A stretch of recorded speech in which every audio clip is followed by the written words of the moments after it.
Continuing the theme from episode 8, in this episode 9, I'm going to introduce two Viking runes in tandem. One is a symbol of strength, and that is something that we have to have a very deep level of awareness about to succeed in our careers. The second is energy. So, strength and energy go hand in hand. In fact, many of us will find ourselves energized by our strengths and doing work that we love, but not just work that we love, work that we know we're going to have high impact or meaningful outcomes from. So I think there's something to be said about taking stock in each of our lives and understanding where we are at our best. Human beings in general don't have a very good knack at doing this for themselves. I know that was the case for me. Early in my career, I had a boss who was very, very good at the power of observation on a human level. She could see the distinctions and the strengths that stood out in each member of her team. And I remember after one particular meeting, she pulled me aside and she said, "Rob, you are seeing trends and seeing things before others see them. That's a great gift. And you should probably think about using that for the greater good of our team and our managers." At the time, I was working in the organizational development group, which is all about performance and leadership development and helping the business achieve greater synergies. And I had never really been told by anybody in my life that I had that strength, but it resonated with me. I always knew that I had that gift, but I didn't think it was any big deal. But once I had had that conversation with my boss, Danelle, she opened up a whole new avenue for me to leverage that and to use that strength intentionally.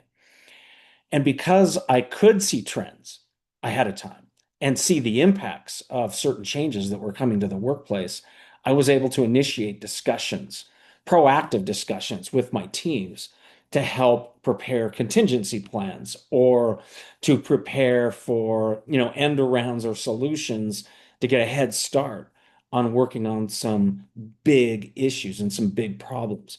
So we need to become better at listening to the people around us.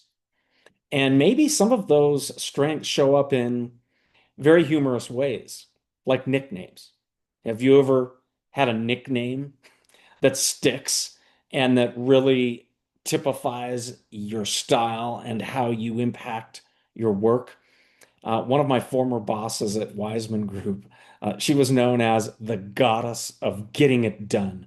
And it was really an apt description of her tenaciousness and her ability to push things across the finish line, regardless of headwinds or resistance.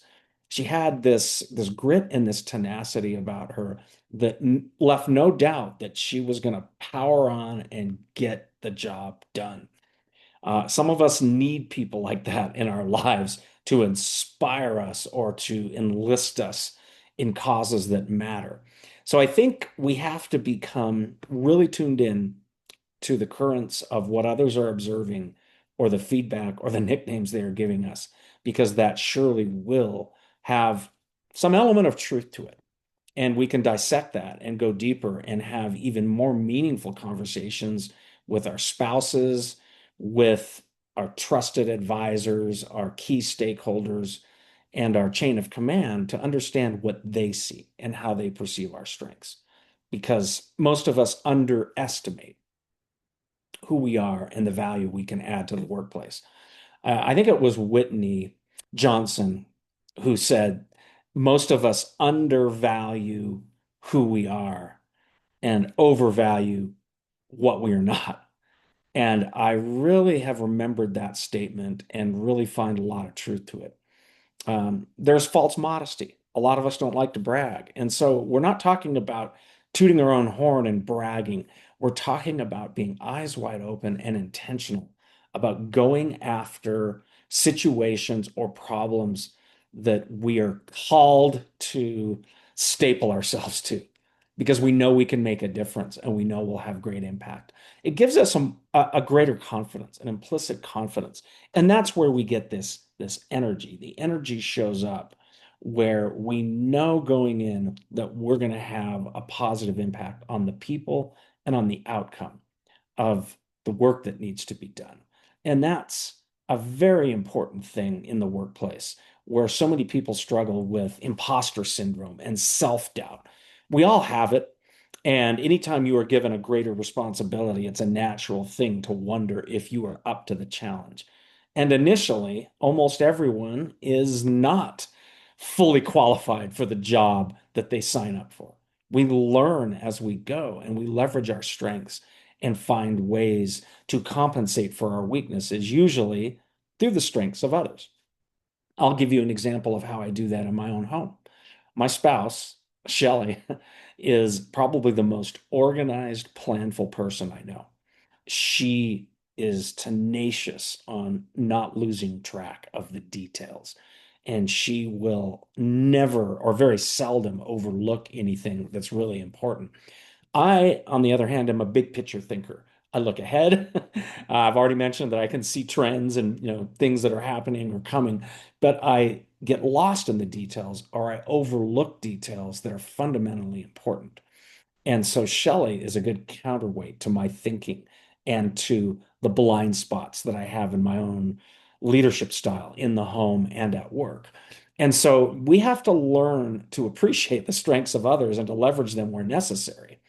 And we also have to own our strengths and find where we have our most impact and the greatest energy and leverage that.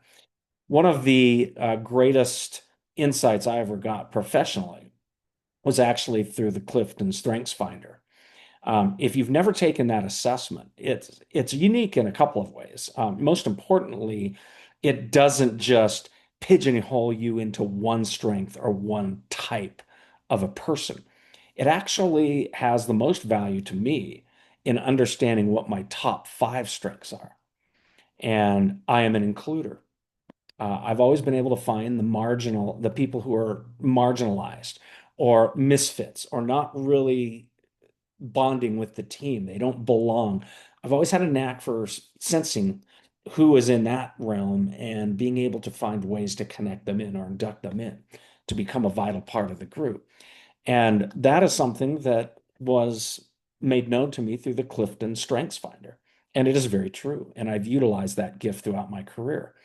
Another one that I always have appreciated is the gift of I'm futuristic and intuitive. I can understand trends and see the big picture even before it's fully known or fully modeled in the current reality. And so these are things that now I rely on those skills or those combination of strengths, and I'm actively seeking to develop them because I do my greatest work when I'm in the look ahead mode and what is possible mode and who are the right people to bring together to get the work done mode. That's where I shine. And I tell you what, it's fun to work in an environment like that, building teams and getting the right coalition of minds together to solve some very tough problems. And so, whatever your strength is, maybe it's, the forensics, being able to do the detective work. My business partner, Jane Horan, has a very good knack for the research and connecting facts that might seem disparate or disjointed, but to understand how that fits together and how those insights can benefit us. And so we all have something that is special and unique about us. And that's the beautiful thing about being a human being in this world, in spite of the problems and the challenges, there's a place where we can make a difference and we have to believe it.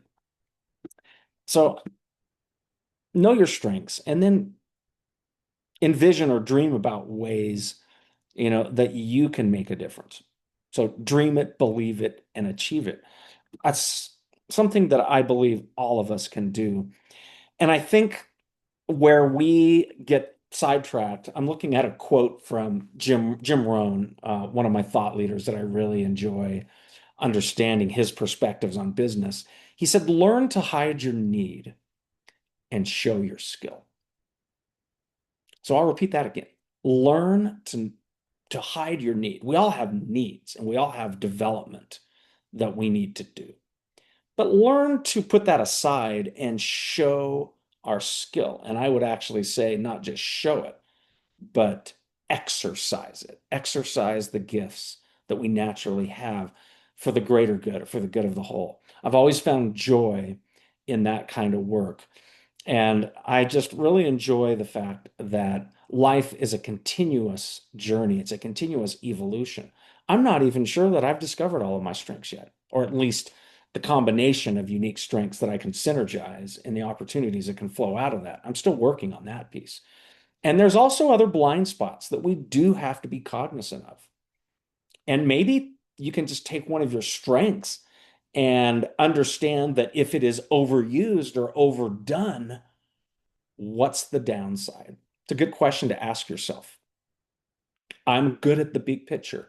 So if I'm too forward looking, looking too far ahead, what's my downside? I could lose track of the details or the degree of difficulty in getting the work done in the present if I make too much of an investment or spend too much time focusing out front. Some people, again, are good at the forensics. What's the downside to that? You might get trapped in the weeds. You might not see the larger opportunity or the vision. And so there are always, two sides to the coin. So I'm not saying that strengths need to be used in an unlimited, you know, indirect or random fashion.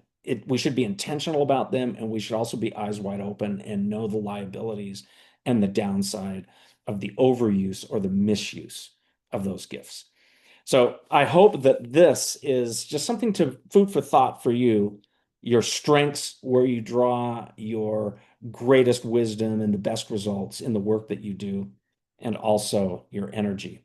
What truly moves you forward, excites you, gets you into, your zone, finding your mojo. There's nothing better than being able to work at our best, doing things that we love to do, knowing that we will have high impact and that others will appreciate the outcome and the mark we've left on that team or that project.